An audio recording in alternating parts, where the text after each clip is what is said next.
हाम्रो जिन्दगी हेरौँ त साथीहरू। हामी चाहिँ यसरी काम गरिरहेका छौँ, ठुला मुढा बोकेर यता साइड लगाउने काम गरिरहेका छौँ। ल प्लस हामी 2 भाइ मात्र छौँ है यतातिर अहिले।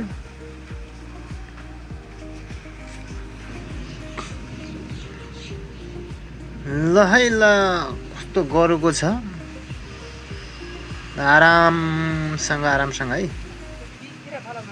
ल अब फालौँ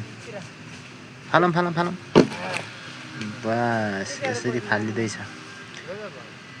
अब के हार्ने, अब गर्नै पर्यो।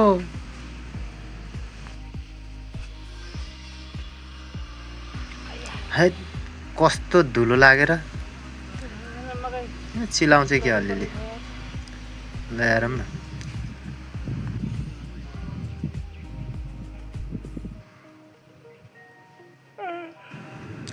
ल अब चाहिँ या के गर्ने,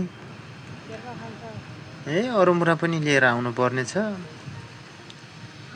धेरै छ। यसरी भारी बोकेपछि अब हुन्छ नि, शरीर कस्तो हुन्छ खै थाहा छैन। भारी चाहिँ बोकेकै छ जिन्दगीले।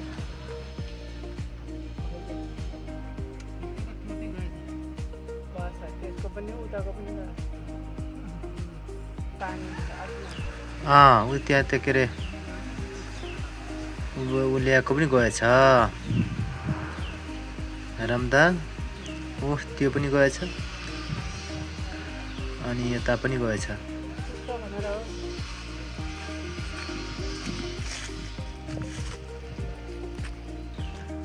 अब फेरि जान पर्यो साथीहरू है।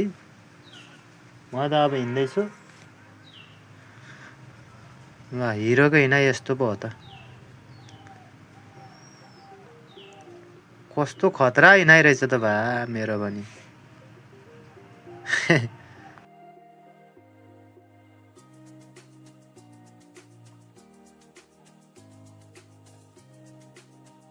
के गर्ने साथी हो, डोको नाम्लो गर्नै पर्यो। अब डोको नाम्लो खेतबारी गरिएन भने अब खाना पाइँदैन। अब पेट पाल्नै पर्यो। अब घाँस काट्नलाई अब त्यो डोको ल्याएको। अब चाहिँ डोको त्यहाँ छोडेर आइयो। बल्ल चाहिँ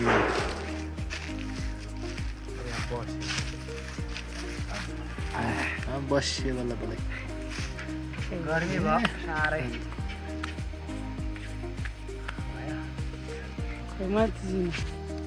मैले थिचेको तपाईँ पनि त आइहाले। यो चाहिँ सिमल तरुल लगाएको है, माटो थुप्रो पारेर अनि माथिबाट सिमल तरुलको हाँगा लगाएको। अब उम्रियो भने यसैबाट खनेर खाने हुन्छ। हेर्नुहोस्, यसबाट उम्रिन्छ अनि खाने हुन्छ। अहिले थुप्रो पार्दै सिमल तरुल लगाउँदै गरेको।